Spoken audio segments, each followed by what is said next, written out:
A sentença do Supremo Tribunal Federal de ontem, que revoga uma condenação do juiz Sérgio Moro contra o ex-presidente do Banco do Brasil, mandado à prisão pelo Moro para passar 11 anos na cadeia, pode significar muita coisa.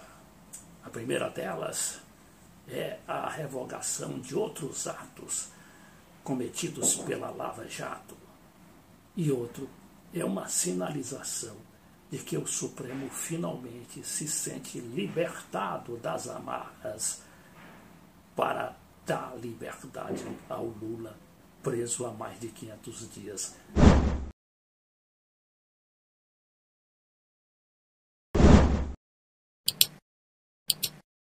É importante a gente entender do mecanismo do Supremo Tribunal Federal, que na realidade é uma Câmara pequena, de apenas 11 ministros, e sujeita a todo tipo de pressão, seja dos grupos de pressão da sociedade e principalmente dos grandes organismos, das grandes corporações econômicas.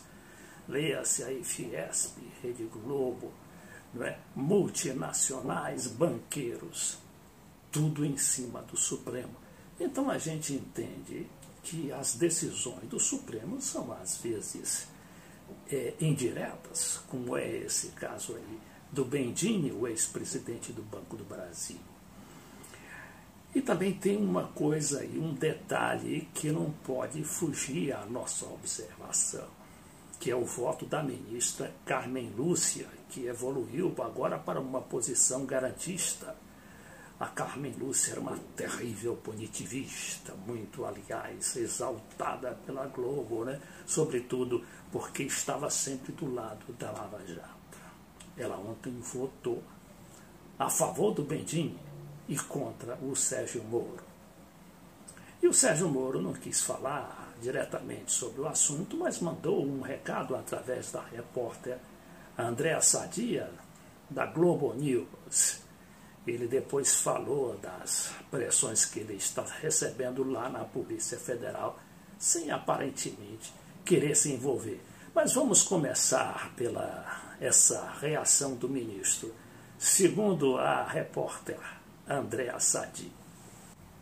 Sobre essa decisão da segunda turma do Supremo, o ministro não quis comentar, disse que na avaliação dele não cabe a ele, como ministro da Justiça, fazer comentários a respeito de uma decisão do Supremo Tribunal Federal. Eu perguntei ao ministro se ele não tinha uma opinião sobre essa questão, ele disse que ele tem opinião, mas que estava guardada para ele. Sandra, o ministro também comentou nessa entrevista, claro, sobre essas declarações polêmicas do presidente Bolsonaro na semana passada a respeito de trocas, possíveis trocas no comando da Polícia Federal.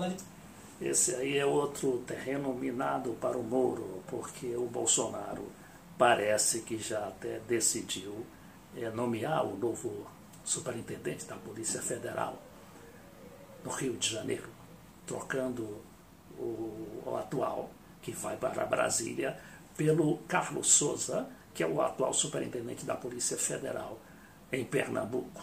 E isso está havendo uma pressão danada, porque aquela Polícia Federal estava intocável, ninguém podia tocar na Polícia Federal, era um ambiente tão corporativo que o próprio presidente da República, um militar, não é?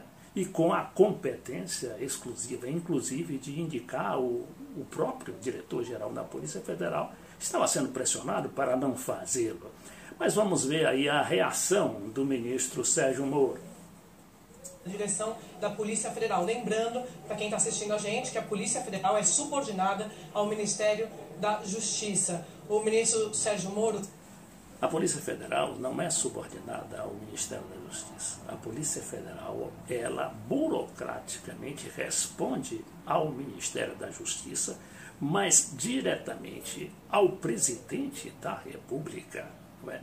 Porque os seus delegados e diretor-geral são designados diretamente pelo presidente da República. Disse que o atual diretor-geral da PF, Maurício Valeixo, que foi escolhido por ele, permanece no cargo. A gente separou um trecho do que disse o ministro, vamos ver? Não cabe ficar comentando afirmações do presidente, acho que também seria impróprio Mas dessa sobre a parte. Polícia Federal, né? Eu não estou falando do presidente, porque o senhor é o chefe da Polícia Federal. Não sou o chefe da Polícia Federal de forma nenhuma. A única pessoa que eu indiquei na Polícia Federal foi o diretor da Polícia Federal. Maurício Valeixo. Sim. Mas se ele sair, o senhor ficaria no governo? Não tem essa questão. Qual das duas? Qual das duas? Ele sair? Isso seria uma questão especulativa, né? Eu acho que não cabe responder questões especulativas nesse caso. O senhor acha que ele está mantido no cargo? Pelo que o senhor Ele permanece no cargo. Não tem... Ele não pode garantir isso, porque quem garante é o presidente da República. De todas as maneiras, é uma forma de pressionar, dizendo, olha, Bolsonaro, você não demite não, porque você demitindo o Valeixo, eu caio fora. Seja como for, o fato é também que o Moro ia hoje ao Bolsonaro também pressioná-lo contra aquela lei do Congresso Nacional que determinou os abusos de autoridade, não é? A chamada lei contra os abusos de autoridade. A lei, qualquer juiz ou procurador que incorrer contra a lei, como estava acontecendo com a Lava Jato, está sujeito a 4 anos de prisão. E tem mais, como aquela condução coercitiva, como fizeram com Lula, não é? Levaram 200 policiais à casa do Lula às 6 horas da manhã e levaram o homem quase que sequestrado para o aeroporto de Congonhas, de onde ele iria para Curitiba. Então, isso, segundo a nova lei, não vai ocorrer. Agora, diz que o Moro vai lá pedir a revogação total, ou seja, o veto total à lei. Isso também, o Moro, eu acho que ele não entende muito de política. Porque mesmo se o Bolsonaro se curvar ao Moro, o que eu não acredito, o Bolsonaro está sujeito a que seu veto seja derrubado pelo Congresso. Porque aí sim, aí poderia provocar uma rebelião e o Congresso em peso votar, derrubando o veto, ainda que o veto, a derrubada do veto, exija quórum qualificado, ou seja, de 2/3 da Câmara e 2/3 do Senado.